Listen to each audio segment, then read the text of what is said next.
Hi students, आइए आज हम लोग देखें रस। रस में हाई स्कूल में करुण रस और हास्य रस आएगा। ठीक है, तो चलिए आज देखते हैं करुण रस क्या है। ठीक, करुण रस में इसमें क्या होता है, स्थायी भाव शोक है। करुण रस का स्थायी भाव शोक है। तो शोक नामक अस्थायी भाव, विभाव, अनुभाव तथा संचारी भाव। शोक नामक क्या क्या अस्थायी भाव, विभाव, अनुभाव तथा संचारी भाव के संयोग से करुण रस की उत्पत्ति होती है। करुण रस की निष्पत्ति किससे होती है? शोक नामक अस्थायी भाव, विभाव, अनुभाव तथा संचारी भाव के संयोग से।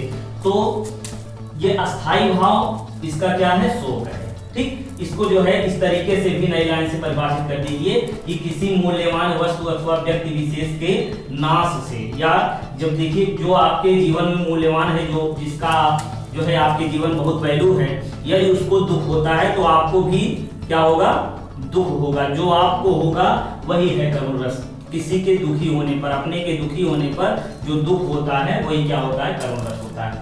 तो आई इसका उदाहरण क्या होगा? अभी मुकुट बधा था माथ, अभी मुकुट जो है माथे पर बधा हुआ भी था, हुए अब ही हल्दी के हाथ, अभी जल्द में ही हाथ में हल्दी लगी हुई थी, खुले भी ना थे लाज के बोल, लाज के बोल अभी नहीं खुले हुए थे, नायक नायिका अभी आपस में अच्छे से बात भी नहीं किए थे, एक दूसरे का परिचय भी नहीं हुआ था, खिले भी ना चुंबन शून्य कपोल, और चुंबन जो है शून्य हुआ था, हाय रुक गया यही संसार, यही संसार उसका रुक गया, बना सिंदूर अनल अंगार, और ये सिंदूर जो है आग का अंगार बन चुका था।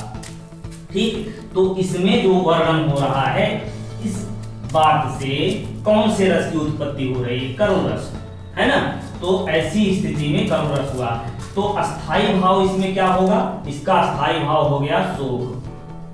ठीक, और आलम्बन, इसमें आलम्बन क्या होगा? आलम्बन पहले समझ लीजिए, जिसके सहारे इस रस की उत्पत्ति होती, कोई भी रस हो, जिसके सहारे रस की उत्पत्ति होती है वो क्या होता है?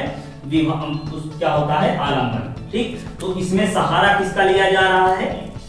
सहारा किसके सहारे ये उत्पन्न हो रहा है? यदि पति ना खत्म हुआ होता, यदि पति उसका जिंदा होता तो ये भाव नहीं आता, है ना। तो इसमें पति की मृत्यु, आलम्बन क्या हो गया? पति की मृत्यु कर दीजिए। ठीक, और उद्दीपन मतलब इस रस को कौन उद्दीप्त करता है? कौन उद्दीप्त करता है ना। तो उद्दीपन इसमें क्या हो गया? मुकुट, जो माथे पर मुकुट है वो हो गया। क्या होगा? माथे पर मुकुट।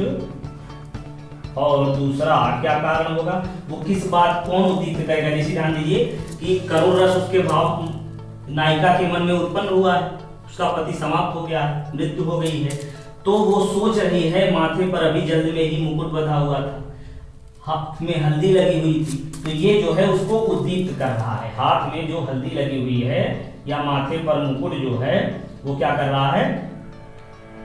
उद्दीपन का कार्य कर रहा है।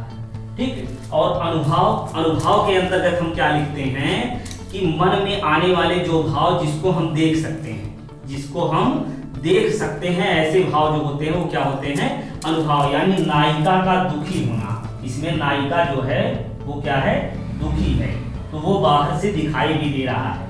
नायिका का दुखी होना या दुख में पड़े रहना, ठीक है, दुखी पड़े रहना, ये क्या कर रहा है? इसमें अनुभव का कार्य कर रहा है। और संचारी भाव वो भाव होता है जो अंदर उत्पन्न होता है। ठीक है, अंदर से उत्पन्न होता है। अंदर उत्पन्न होने का मतलब वो जिस भाव में है उस समय वो क्या सोच रही है, जो सोच रही है, स्मृति उसके अंतर्गत आ रही है ना, जड़ता उसमें आ गई है, तो इसमें जड़ता और स्मृति कर लेंगे, ये क्या है? संचारी भाव, स्मृति, जड़ता। ठीक, आई बात समझ में? तो ये हमारा हो गया रस।